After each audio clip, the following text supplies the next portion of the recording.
You know, in the world, we are building medical infrastructure in such a way that today all of us are expecting someday we will all be seriously ill.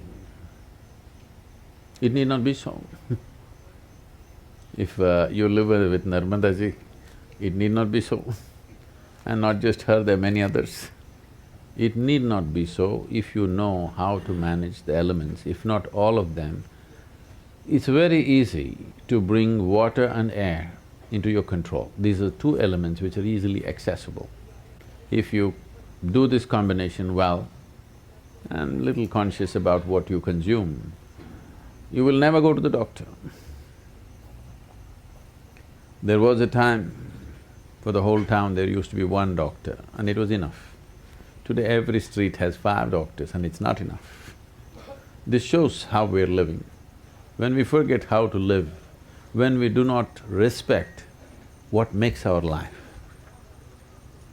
the earth that we walk upon, air that we breathe, water that we drink, the very sky that holds us in place, when we have no respect and reverence for that, how they behave within us is very different. Today there is substantial scientific evidence to show that water has tremendous memory. If you just generate a thought looking at the water, the molecular structure of the water will change. Just a look, the molecular structure of the water will change. If you touch it, it will change. How you touch it is very important. So now for example, they're keeping it in a copper vessel with a flower on top of it, because this is the god. What other god? If you don't drink water for one day, this is the only god, no other god, isn't it?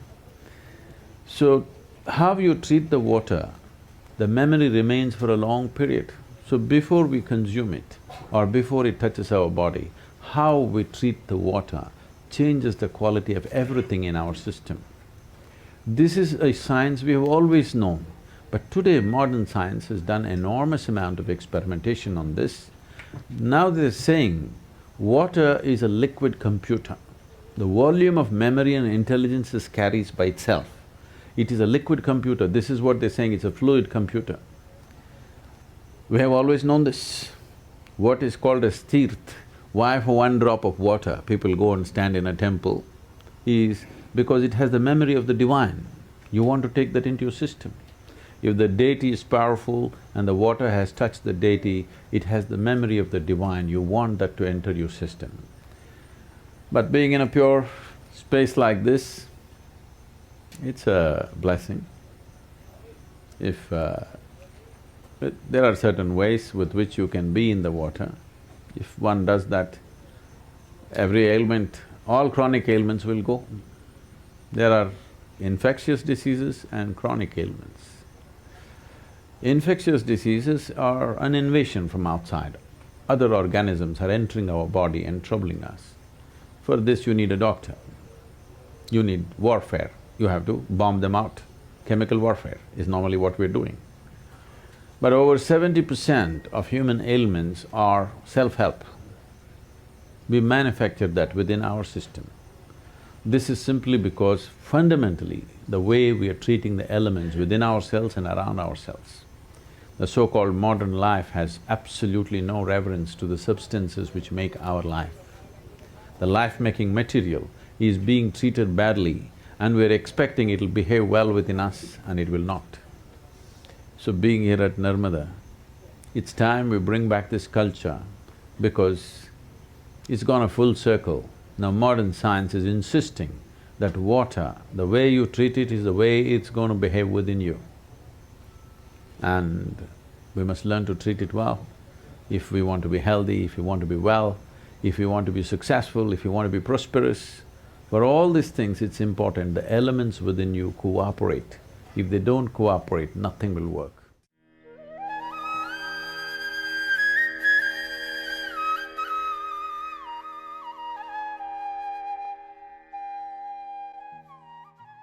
One simple thing you could do is how you treat the water, at least the water that you consume. I know today everybody is drinking water from plastic bottles. If you keep it in a metal vessel, particularly copper or copper alloy, the very nature of the water will change.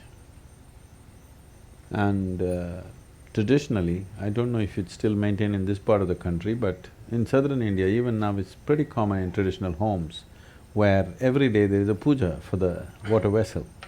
They will put some vibhuti on it, some kumkum on it, and there's a small arati for the thing, because the water water has a enormous amount of memory. It remembers how you have treated and accordingly it'll behave. For daily consumption, just a copper vessel, every day if you have something, if you light a lamp next to it, if necessary, just one flower, the very way the water behaves within you will change. And before you consume just one moment of gratitude and reverence, because this is the material with which you're making your life, not with some unknown god. This is the material that makes your life every moment. And how you treat it is very important in your emotion, in your thought. If you hold water as… you don't even have to think Devi stuff, you just understand the reality. The fact of it is, without it you cannot survive. Yes? Whatever is the basis of your survival, you bow down, isn't it? So the water, the food, just bringing that reverence, you will see the volume that you consume will also come down and the way it behaves within you will come down.